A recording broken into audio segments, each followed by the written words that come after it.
CM Punk started his career on the main roster of WWE in August 2006.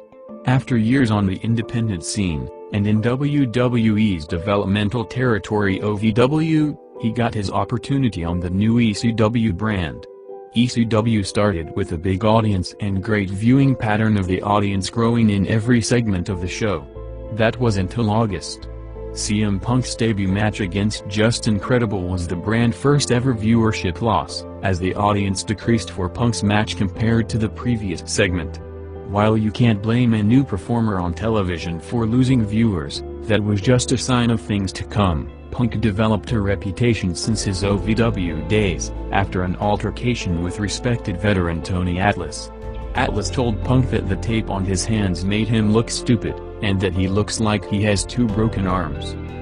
That was just the beginning, as in 2007, Hulk Hogan returned for a special appearance on Raw after over a year.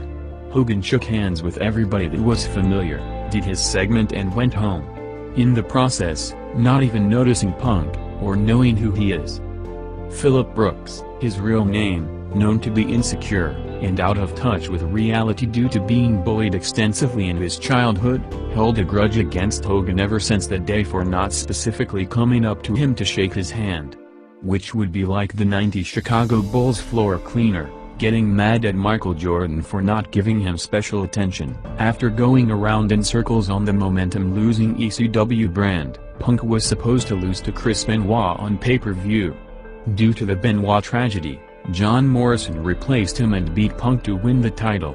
Morrison continued to beat Punk pay-per-view after pay-per-view as the company saw more potential in him. Eventually, a few months later, Morrison failed a drug test and was suspended for 30 days, leaving Punk as a default choice to win the title. With the company doing everything they can to clean the image of the tragedy, they started promoting the fact that they have a straight-edge champion. This led to Punk getting a big opportunity and winning the briefcase at WrestleMania 24. With Punk as one of the most featured performers, ECW collapsed to all-time low ratings. This led to changes in an attempt to refresh the brands in the 2008 draft. Punk was moved to Raw. While Mark Henry and Matt Hardy became the most featured performers on ECW, the numbers miraculously jumped back up. Punk cashed in his briefcase on Raw, winning the belt. With Punk, average height, skinny fat 170 pounds at best, as heavyweight champion going into the SummerSlam pay-per-view. This proved to be a transitional run as Punk was only in the 5th biggest match on the card, making the title meaningless. A month later, he was attacked by Randy Orton in a backstage segment and the belt was taken off him, ending a poor reign. With the top stars starting to leave, or stop working a full-time schedule, the company was desperate to create new stars, giving Punk another chance. Punk again won the Money in the Bank briefcase. The big crowd at WrestleMania 25, feeling that the company are trying to push Punk down their throat, rejected him and booed him heavily. Shortly after, Punk was turned heel. Jeff Hardy was arguably the hottest star in the industry, with his well-documented history of drug and alcohol problems. A feud with Punk seemed natural. With Jeff Hardy planning to take a break, the company tried to use him to elevate Punk, which ultimately failed as he was getting no reaction when he wasn't talking about Hardy. This continued with a new stable called the Straight Edge Society. This was the final nail in the coffin, as Punk was dropped back to the undercard, giving boring monologues on a weekly basis, and getting no reaction from the crowd, with SmackDown ratings collapsing to all-time lows. Around the same time, Undertaker returned from his post-WrestleMania break. On an overseas tour, Taker gave Punk constructive advice to dress respectfully, as he was representing the company as a champion. Punk disrespected Taker, continued to dress like a hobo, and was buried shortly after, including Taker squashing him in a Hell in a Cell match. With Punk now getting multiple main event pushes, stables, multiple championships, and still failing to get over as a main eventer, the company planned a storyline that might finally do it. In June 2011, Punk cut a promo whining and criticizing WWE for not getting behind him, and letting him main event, name-dropping multiple people for shock value. While the content of the promo was out of touch with reality, it got a big reaction from the internet audience. The following weeks, not only numbers didn't improve, but dropped even further, showing that there was no real-world interest in Punk's promo and storyline. The disappointment continued in the following months. The SummerSlam pay-per-view, headlined by Punk vs Cena, drew the lowest SummerSlam pay-per-view in history, with less than 300,000 buys. The Night of Champions and Vengeance shows with Punk and matches with Triple H drew two of the lowest pay-per-views in WWE history.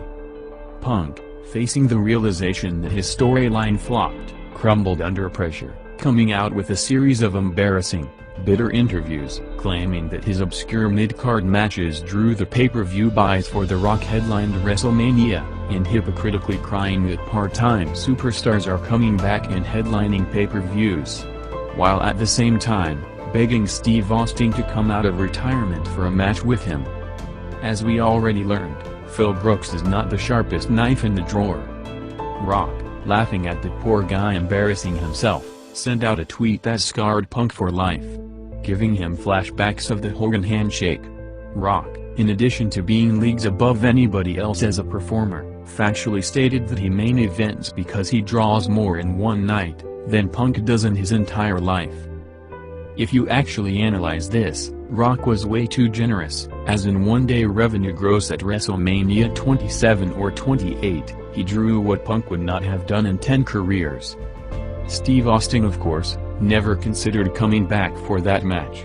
One of WWE Raw's most embarrassing moments in history happened on the December 19, 2011 show. Punk, Bryan and Ryder came out with their title belts, trying to create a sympathetic moment while telling stories of their Indies career, which nobody saw or ever cared about.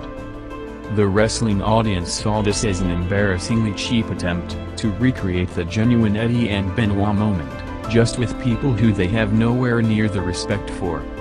Instead of looking like the two new stars, Punk and Bryan, as usual in their careers, ended up looking out of place, not belonging anywhere near the main event.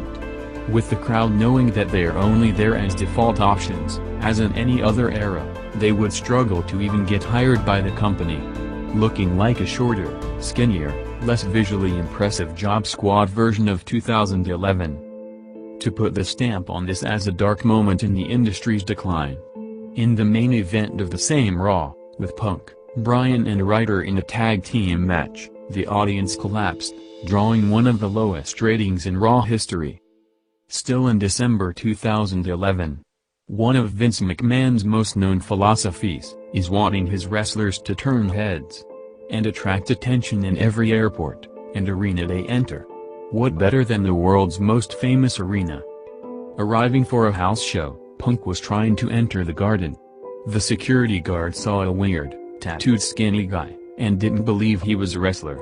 Thinking he is an imposter and refusing to let him in the building, Punk's WWE title run in 2012 went down in history as the most irrelevant world championship reign in WWE history.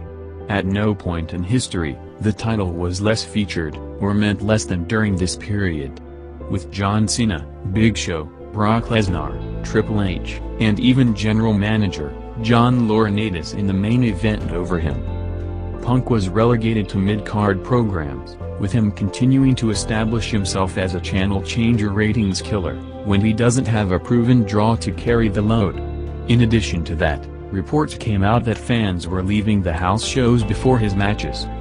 In any other time, Vince takes the title from him, but that was a special situation, as after Rock vs Cena drew the biggest pay-per-view in history at WrestleMania 28, a rematch for the WWE title was set for WrestleMania 29. Rock and Vince's long-term booking plan was the only thing keeping the belt on Punk. The biggest wasted opportunity at that time was Ryback, who was gaining big momentum and already drawing bigger than Punk on television. With his push just starting, in his first pay-per-view main event at Hell in a Cell 2012, he already made a bigger increase to business than Punk ever did.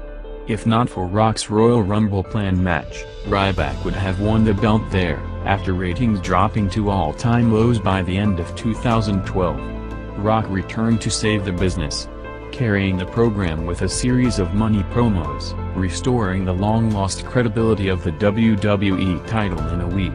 Rock worked his magic again, as even with Punk as the opponent, Royal Rumble 2013 was the most watched Rumble pay-per-view in a decade. The next night on Raw, ratings jumped to an almost year high. After 434 days of one of the most irrelevant, damaging title runs in history, Punk never won the title ever again, after successfully increasing pay-per-view numbers for matches with Cena and Triple H the previous year. Brock Lesnar needed a new opponent for SummerSlam. The company, lacking in talent, went with Punk, even with the comical physical visual and lack of believability between them. The show bombed, drawing the second lowest SummerSlam pay-per-view in history with around 300,000 buys. Just slightly better than the Punk vs. Cena 2011 event.